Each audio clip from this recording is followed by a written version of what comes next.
Welcome to True Crime Garage. Wherever you are, whatever you're doing, thanks for listening. I'm your host, Nick, and with me as always is a man that would like to help you to help yourself. Here is our captain. Yeah, treat yourself. It's good to be seen and good to see you. Thanks for listening. Thanks for telling a friend.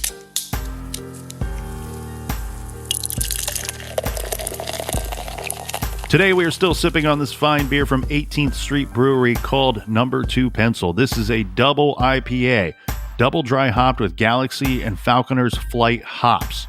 This is a very crushable, drinkable DIPA. Garage grade 4.25 bottle caps out of 5. And here's some of our friends that we would like to toast for helping us out with this week's beer fun. First up, a big shout to Casey in Dubuque, Iowa. And a big shout out to Donnah in Simpsonville, Kentucky. Next, a cheers, a double-fisted cheers to Austin and his GF Gianna in Parts Unknown. And also in Parts Unknown, we have Alicia B. Next, we have a cheers to Nikki from a small town outside of Lancaster, Ohio. And last but certainly not least, we have Meredith in Oneonta, New York. Everyone we just mentioned, went to truecrimegarage.com and contributed to this week's beer fund, and that's why I say, hey man, nice jib. Yeah, BWRUN, beer run. You want to help out the garage? Go to iTunes and leave us a 5-star review. It helps the show rank higher in the charts, and we love you for it. That's enough of the business. That's right. Number 1 in the charts, number 1 in your hearts. Everybody 1 in your hearts. Grab a chair, grab a beer. Let's talk some true crime.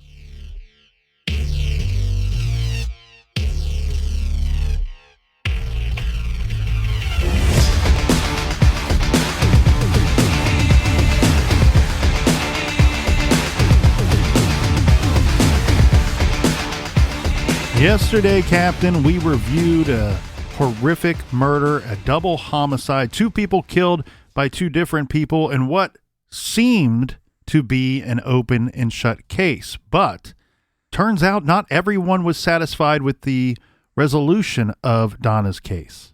Some were skeptical of Mark's story. And this because they knew Donnah and saying that some stuff just didn't add up. The main skeptic was Donnah's father, Cash Brown. Cash said from the start he didn't feel things were right. For example, he said he observed on a walk with Mark after the funeral that Mark wasn't crying when they discussed what happened to Donnah. Another thing that was odd was that Donnah was usually very cautious. She would not have left the front door unlocked, he says. And she certainly never would have let Roger Harrington, who she was afraid of, into her home. But still, maybe it was simple. Maybe she was distracted. We know she's a new mother. Maybe she's exhausted and had forgotten to lock the door. Maybe Mark forgot to lock the door. Maybe it was just bad luck. Or like you said, law enforcement thought maybe Harrington tried to force himself into the home.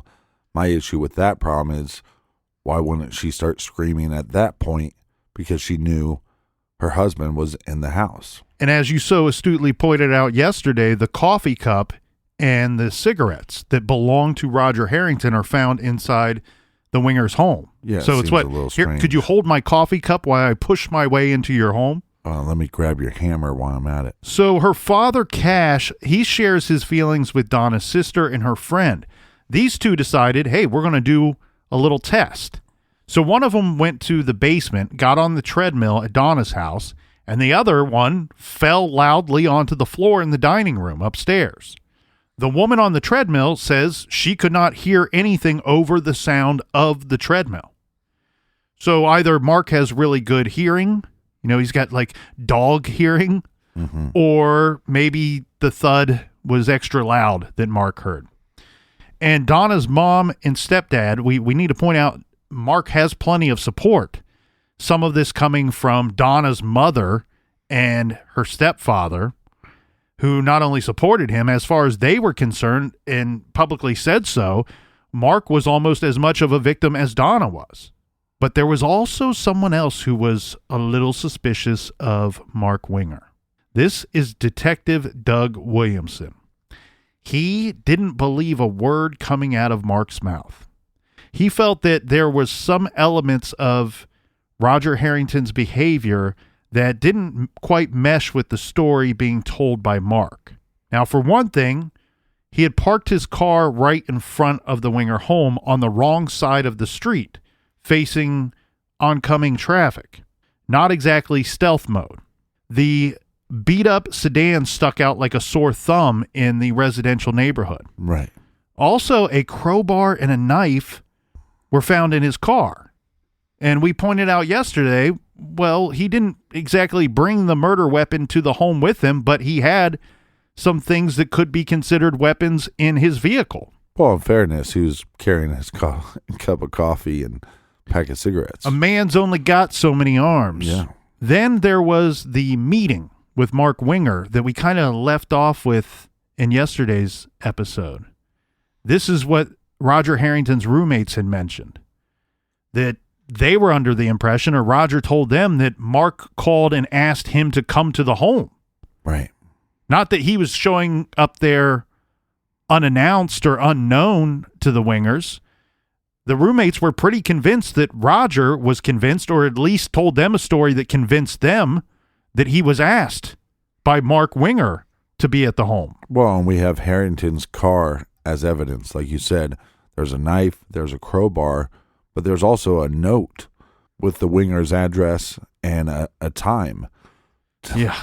If I was going to commit a murder, maybe you have the address, but you wouldn't mark down the time.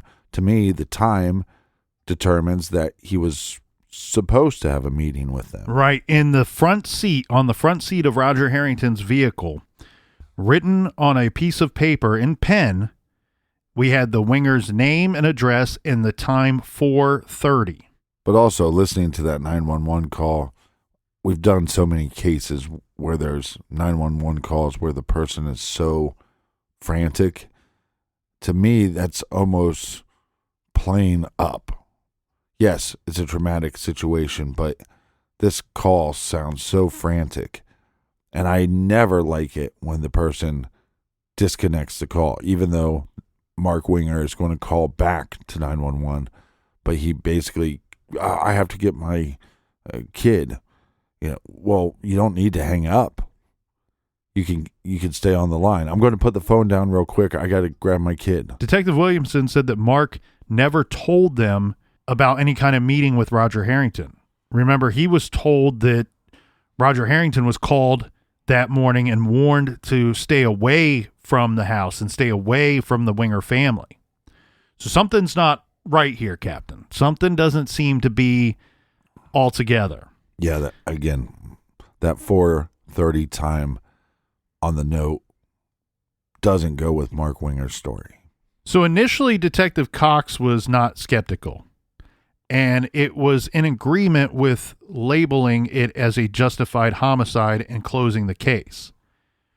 Roger Harrington's sister, Barbara Howell, later said that when she tried to talk to Detective Cox to tell him her brother was not capable of murder and that something didn't add up, she said that the detective was dismissive. Eventually, Detective Cox, he would come around, and this is because his partner Williamson wasn't having any of it. In fact, he petitioned his superiors to let him and Detective Cox continue to investigate, and initially was told flat out no. Well, again, and in the detective's defense, you also have a few things already that are showing you some red flags and that maybe there needs to be a further investigation. And like you stated yesterday, the investigation was only 3 days long. Well, and some of this stuff almost seems like Mark is calling the investigation into question himself, because later what we have is at some point Mark asked the detectives if he can have his gun back. And even though the case was closed and the files were put away, the investigators are working other cases.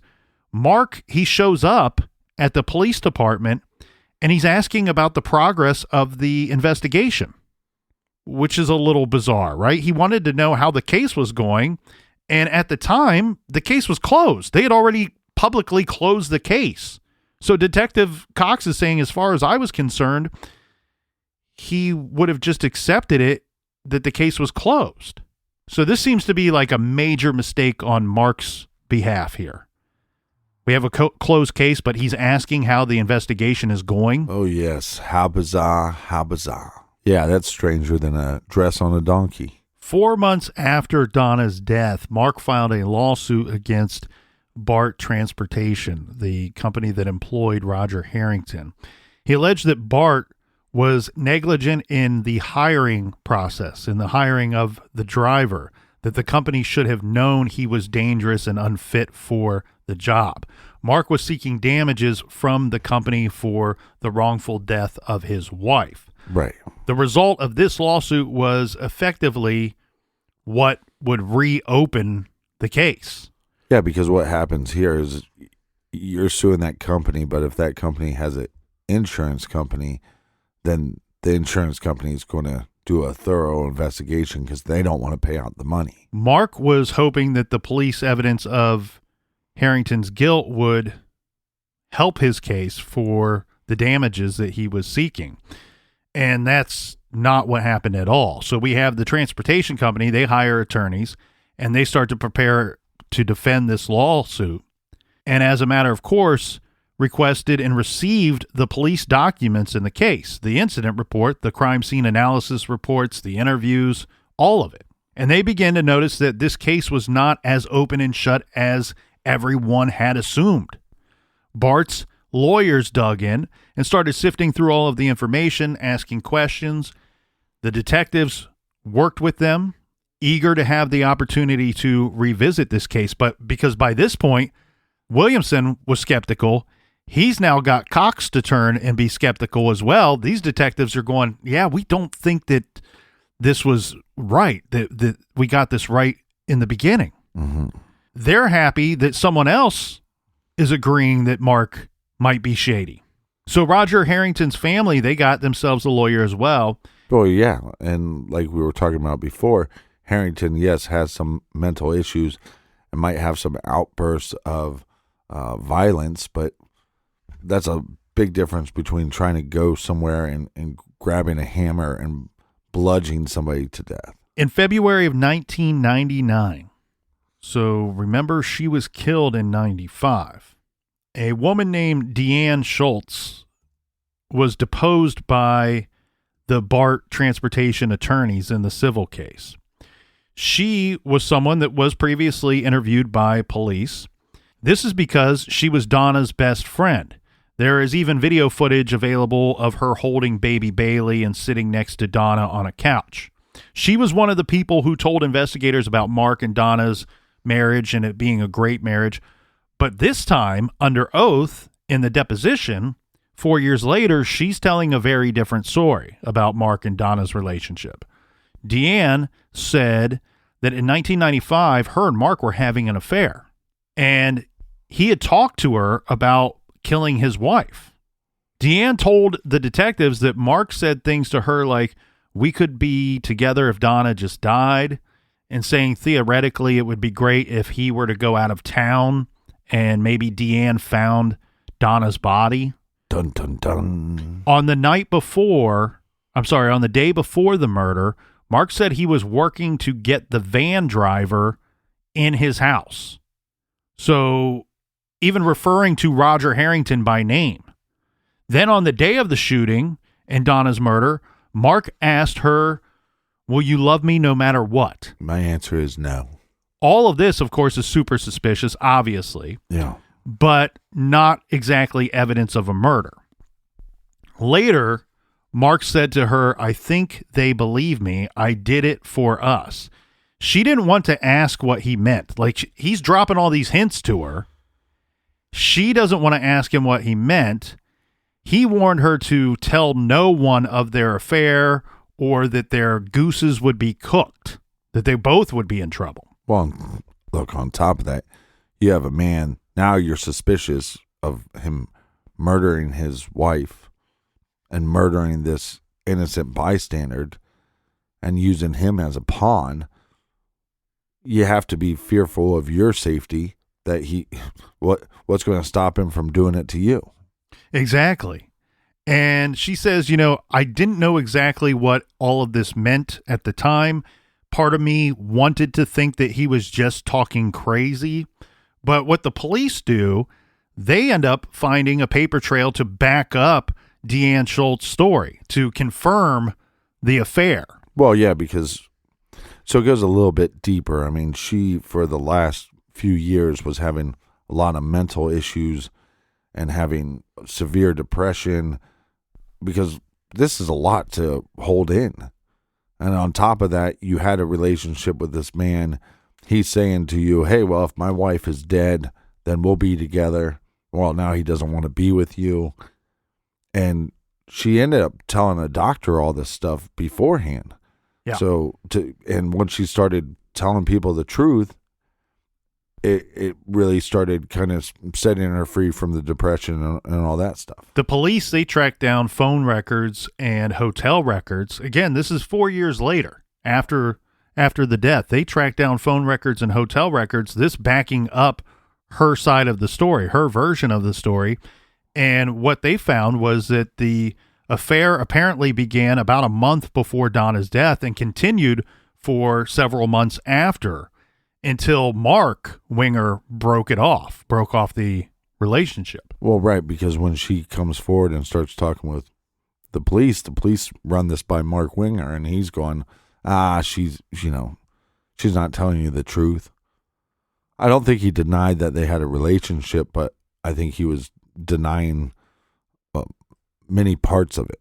So what the police do now that they have their in, they decide, let's bring in a seasoned, famous crime scene analyst. This person's name is Thomas Bevel, to retroactively investigate the crime scene and the evidence. And later, he concludes that Donna's death was most likely a staged domestic homicide in which Mark Winger lured Roger Harrington to the home to kill him and frame him for Donna's murder. So let's go through how Bevel came to this conclusion and the evidence that backs up this conclusion. He says that none of Donna's blood was found on Roger Harrington. If he had really been beating her to death on the head with 7 lethal blows from a hammer, there would have been blood spatter all over Roger Harrington. Yeah. Instead, there was a long blood spatter cast-off stain on Mark Winger's sleeve. The initial gunshot to Roger's head was inconsistent with Mark's story about shooting him in the face. There was no blood trail from Roger Harrington's head wound to where Donnah lay, which there would have been if Roger Harrington had really been beating Donnah when Mark shot him. Mm-hmm. Blood spatter showed that Donnah was attacked in a location in the home different than where Mark described her being attacked by Harrington. This was the hallway. She was running toward the door. And the clincher was the positions of Roger and Donna's bodies. This completely undercut the story that Mark told the detectives at the time. The 3 Polaroids, remember, they were taken by an officer at the scene. They were looked at and showed the bodies in place at the crime scene. This before EMTs removed them to take them to the hospital to try to save their lives. Mm-hmm. These Polaroids showed that the body placement did not line up again with Mark's tale. Roger Harrington's head and feet were lying opposite to what Mark said happened. If Mark had shot him as he stood up from Donnah, he would have fallen backwards off of Donnah, which is what Mark said happened.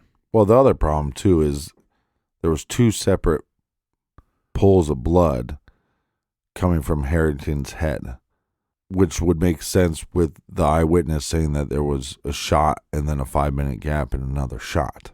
Yeah, I'm getting to that there, Captain. But the point here of the body positions was that Roger was found lying face up 180 degrees in the other direction, with his feet facing the same way as Donna's. So he would have had to have flipped in the air to end up like that if Mark was telling the truth. And you're exactly right. There was those 2 distinct blood pools that showed that Roger had been turned over before he was shot a second time, something never mentioned by Mark. Yeah, the biggest piece of evidence, and you haven't got to it yet, so I don't want to step on your toes, but you were talking about Mark having blood spatter on his arm. Okay, but you could also maybe argue that away a little bit because at some point he's holding his wife as she's dying. You would expect to see blood smears from someone holding a bloody person. You would not see blood cast off, spatter cast off. Right, but I'm saying maybe a good defense attorney might be able to argue that on some level, or say, well, maybe Mark was a little bit closer to her closer to his wife than he thought he was during the attack. But my biggest issue, my biggest red flag is you're holding your wife. You would lay her down gently. But look at those crime scene photos. She was laying face down. Mm-hmm. Who would do that? Oh, I'm holding you. Oh, now the paramedics are here. Let me just dump you down on your face. Well, with all of this information and the new information coming from the new crime scene expert retroactively reinvestigating the case, now we have the detectives who are going to continue to work the case in conjunction with the state attorney's office. And by this point, the BART attorneys, the transportation company, their attorneys were also working with police. And so we got everybody kind of now working against this one-time considered hero. Yeah, we call that a double whammy. And everybody's now saying, look, this guy, we believe, murdered his own wife and then tried to set this Roger Harrington guy up and killed him in the process to cover everything up. So eventually we already have Roger Harrington's family who was involved in trying to clear his name. But Mark is going to drop the lawsuit against Bart. But it's too late at this point. The damage is done. Right. He's already kind of opened everyone's eyes as to what probably happened here. Well, yeah, and law enforcement will tell you this is a misstep. He was getting greedy with trying to get money for his wife's death. And that, again, you can drop the lawsuit.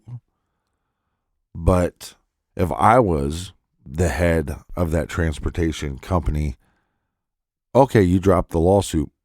I'm going to have my team that I've already paid a bunch of money to finish their investigation.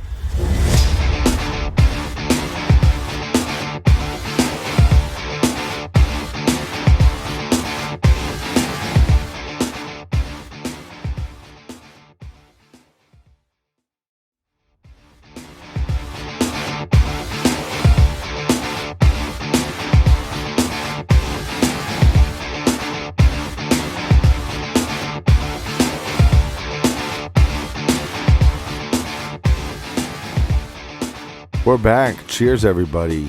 You can't even save yourself. That's right. Well, Captain, all of this leads up to eventually the grand jury is going to indict Mark Winger on charges of first-degree murder. But this doesn't take place until August of 2001. And remember, Donnah was killed in 95, Roger Harrington killed in 95. And so a lot of time has passed, and in that time, Mark gets remarried. He goes on to have 3 more children. Gets married to his child's nanny. And he's living a normal life other than this case being reopened and reinvestigated. And, you know, he's seemingly this good family man. I just don't understand how these shitbags get so many women. I mean, this guy looks like a penis wearing glasses. Needless to say, even though he's charged, we have Mark who decides to plead not guilty. The bond was set at $10 million in his case. At the trial, the prosecution presented all of the evidence that tended to suggest Roger Harrington's innocence and Mark's guilt. They showed the Polaroids and the note in the car. Crime scene experts testified about the positioning of the bodies. Detectives testified about the lack of forced entry. Deanne testified about the affair and the suggestive things Mark was saying to her. And Roger Harrington's family testified that he was not known to be violent. They didn't believe him to be capable of murder. Now, Mark's defense will point out that the evidence was the same now as it was back then, back when you said this was a justifiable homicide. Nothing's changed. And they try to paint Roger Harrington as an unstable mental case whose behavior, like parking outside and stalking Donnah, was erratic and unpredictable. So you can't really make logical assumptions based off of his movements or his actions. Mm-hmm. I mean, this is a very difficult case for law enforcement because at the time of the 911 call, you have Mark Winger saying, I shot and killed a man. So he's not denying that he didn't kill that person. So to me, the crux of all this is to prove that Mark actually killed his wife. Well, and you have the defense who's going to, of course, try to undermine Deanne's testimony, which I think is some of the biggest and worst testimony against Mark in this case. Yeah, not so much for the affair, but the comments that he was making. Like you said, if my wife was dead, we could be together, or if I could just get this van driver into the house. Yeah, I think when you see it and you have this woman testifying to both the affair and these actions, it gets really difficult to explain that away or look past any of that. Yeah, it's almost an indirect confession. But the defense, of course, is going to say, hey, this woman's unstable. We can't believe what she's saying. But what we will find out, of course, the jury did in fact believe her, especially when you compound that with all of the other evidence in this case, the crime scene evidence. Well, yeah, again, you have this person that's basically telling you he indirectly confessed. The forensic evidence doesn't lie. So that is just confirming her story, really. Doesn't lie, but it seemed to have been ignored the first time. It only took the jury 13 hours of deliberation to find Mark Winger guilty on both counts of murder. On August 1st, 2002, Mark Winger was sentenced to life in prison with no parole for the murder of Donnah and Roger Harrington. Right. His appeal was rejected. He has never acknowledged his guilt or showed any sign of remorse. In fact, 5 months into his sentence, he gave an interview with 48 Hours in which he maintained his innocence. But if you tell yourself a lie over and over, then maybe you start believing it. Yeah, he did admit to the affair, but did not admit to the murder. He says that he was a good husband to Donnah. He made a mistake. He's human. It was a stupid thing, and it was wrong. As for Roger Harrington, the picture the police had initially gotten of him turned out to have been somewhat exaggerated. His former wife once accused him of domestic battery. It appears that his friends and family said that he was a sweet and kind individual. He was helpful. He was someone who rounded up baby clothes for a friend who didn't have much money. He was, in fact, diagnosed as depressed and delusional and sometimes suicidal, and he did spend time in a psychiatric ward. It appears to be maybe even twice treated at a local mental health facility.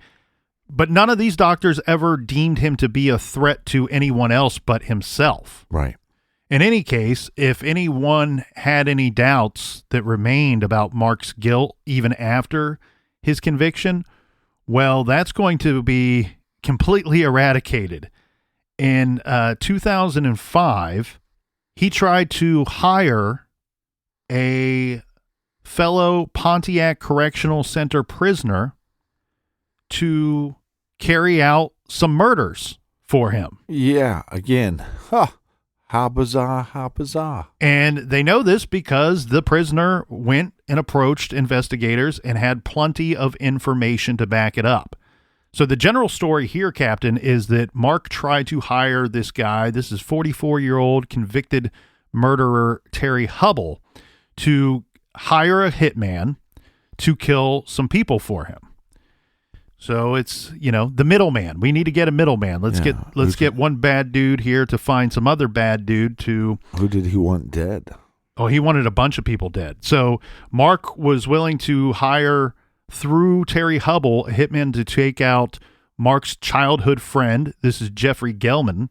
Jeffrey was a wealthy, successful real estate developer from Florida. Mark was upset with him because Mark asked him to pay his $1 million bail, to which Jeffrey Gelman refused. Well, the problem with paying his bail is this guy is a flight risk. If he's willing to try to murder two individuals and then try to stage it where he is the hero, you can't. This guy can't be trusted. Yeah, you're not putting up $1 million of your own money to get some guy out that likely killed two people. I mean, Mark is a real shitbag. So what Mark wanted done was he wanted a hitman to kidnap his childhood friend, this Jeffrey Gelman, who was very wealthy. And he wanted him to hold Jeffrey for ransom. What they were going to do is have the kidnapper threaten to harm Jeffrey's family unless Jeffrey paid up the money. And then after Jeffrey pays up the money, he wanted the hitman to kill Jeffrey and his family anyway. The other thing he was willing to pay for was that he wanted the number one witness against him, Deanne Schultz, the woman that he had the affair with. He wanted her to be killed as well.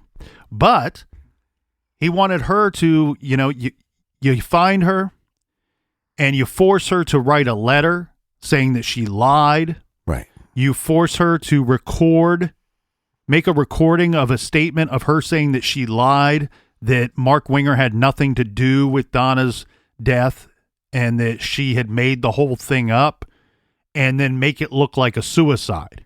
So Mark is not only trying to hire someone to kill a bunch of people, he's also trying to make it so that he will get a new trial and possibly get out of prison. That if Deanna Schultz's story changes, maybe everybody looks at this evidence a little bit different. Yeah, maybe so. Maybe if you get an appeal that you could argue, well, she recanted her story, so she's recanting the indirect confession.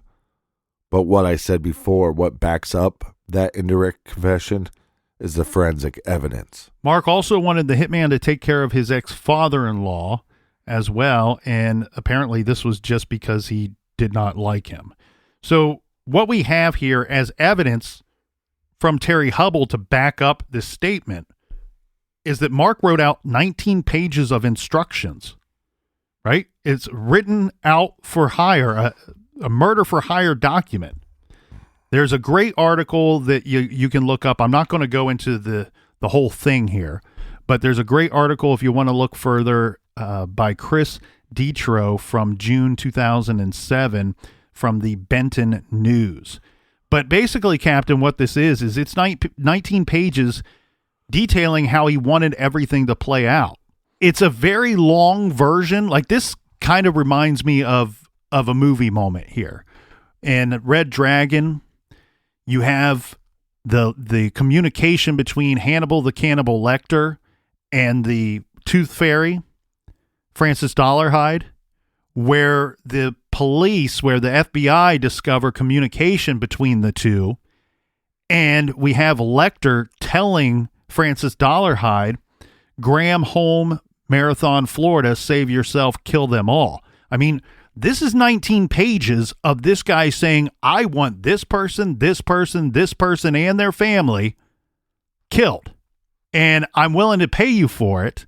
I guess a big chunk of that money would be from the ransom that they would collect from taking this Jeffrey Gelman hostage and threatening his family and then killing him anyway. Yeah, and all I have to say about Mark is, hey, Mark, you's a piece of shit.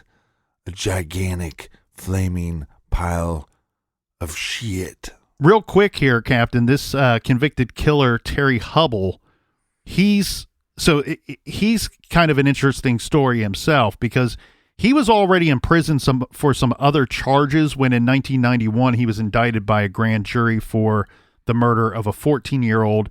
This is Angel Greenwood. She died from head injuries all the way back in July of 1983. They were able to indict him and charge and convict him all of those years later. So now you have here a guy that's murdered a child, another guy who's been convicted of murdering Roger Harrington and murdering his own wife, Donnah Winger. You got both of them telling two very different stories to investigators. One killer telling on the other killer, hey, this guy's trying to hire me to find somebody to kill all these other people for him, and here's some paperwork to back it up. What you have here, though, is you have Mark Winger, the flip side of that, the reverse of that, is Mark Winger saying, look, I'm locked up for the rest of my life. These are just simply fantasies that I wrote down. These are fantasies that I was writing, that I was, journaling, and this guy got a hold of them somehow, and now he's trying to benefit from it. So this thing goes to court, and there is a battle, and we said how quickly the jury deliberated in his murder trial against Roger Harrington and his wife, Donnah Winger. It was even shorter deliberation for this trial. I think they only took a break to discuss this for about 3 hours, and I think in the course of that, they had lunch as well. And so they end up finding Mark guilty of trying to hire someone to kill all of these people. And when you think about it... Well, you said, 19 pages? Yeah.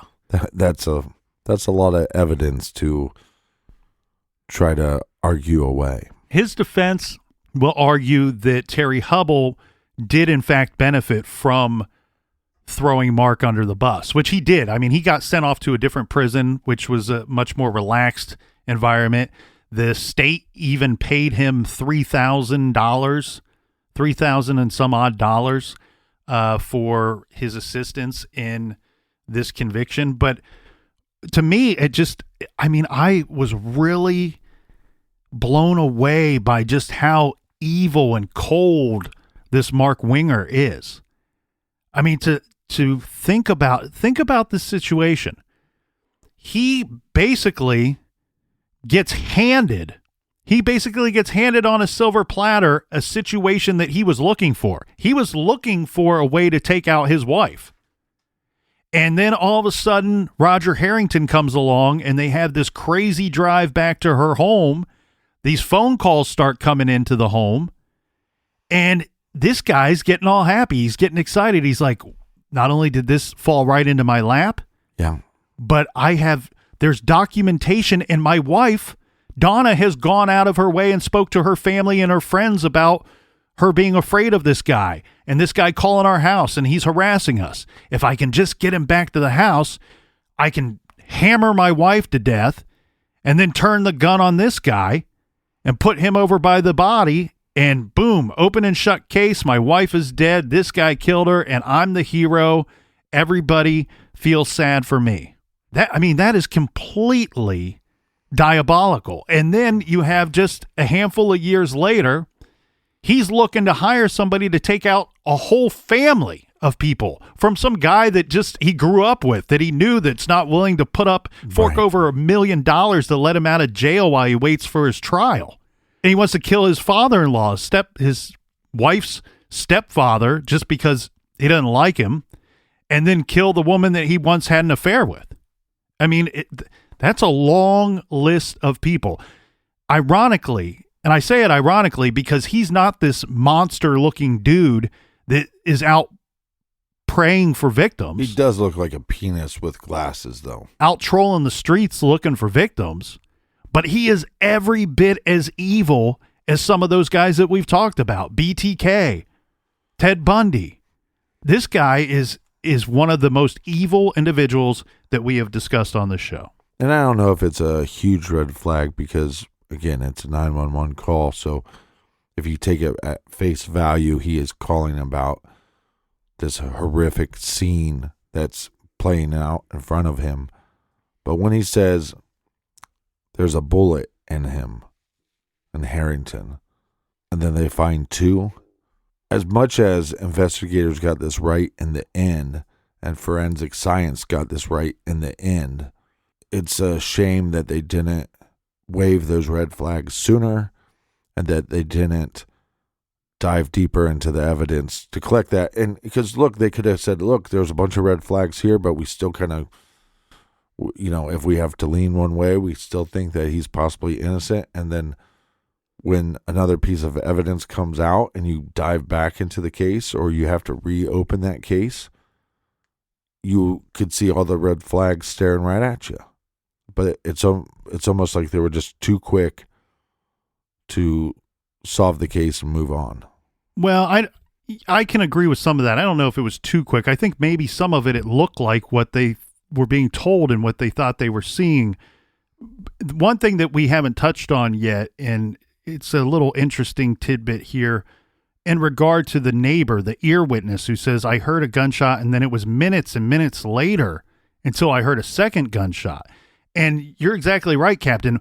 We have Mark Winger on the phone to 911 and says, a bullet in his head. And then they show up and this guy's shot twice. Well, what investigators believe went down is that we know both the victims, Deborah Winger and Roger Harrington, were still barely clinging to life when EMTs arrive on the scene.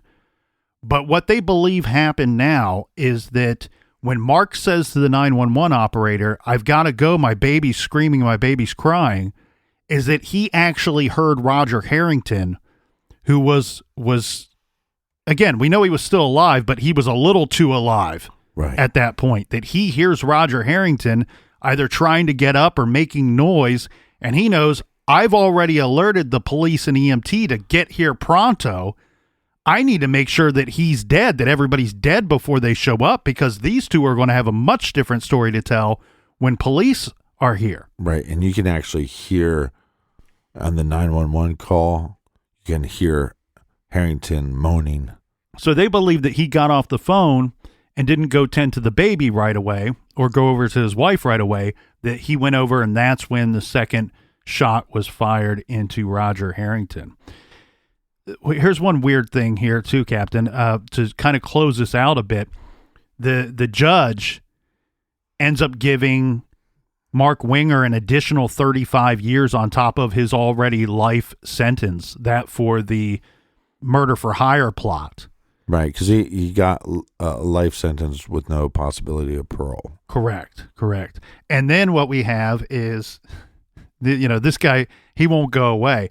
This wasn't the last time that we would hear from Mark, because in 2009, he ended up suing the prison that he was housed in.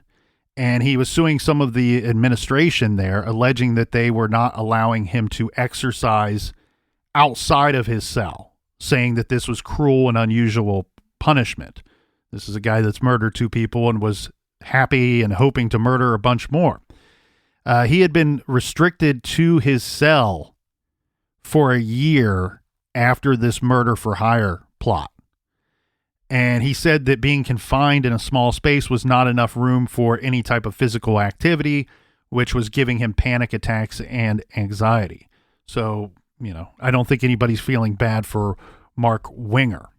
Eventually, though, we'll all be happy to know that that case was very quickly dismissed.